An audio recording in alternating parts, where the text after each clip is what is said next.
L'intense ballet diplomatique n'est pas fini. Le sommet des 27 se poursuit ce matin.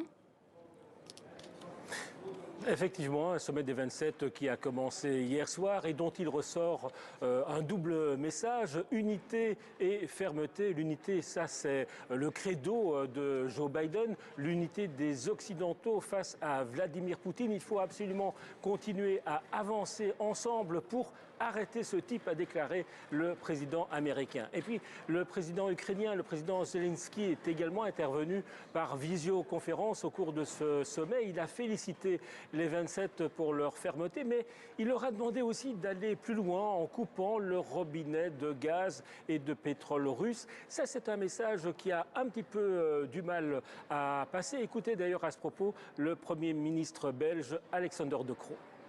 Il y a un principe général, et c'est le principe général que la Commission utilise, c'est que les sanctions doivent avoir plus d'impact du côté russe que du côté européen. On n'est pas en guerre avec nous-mêmes, on ne va pas prendre des sanctions qui nous affaiblissent nous-mêmes d'une manière non nécessaire. Paul, et aujourd'hui, les 27 vont se pencher sur la flambée des prix du gaz et du pétrole.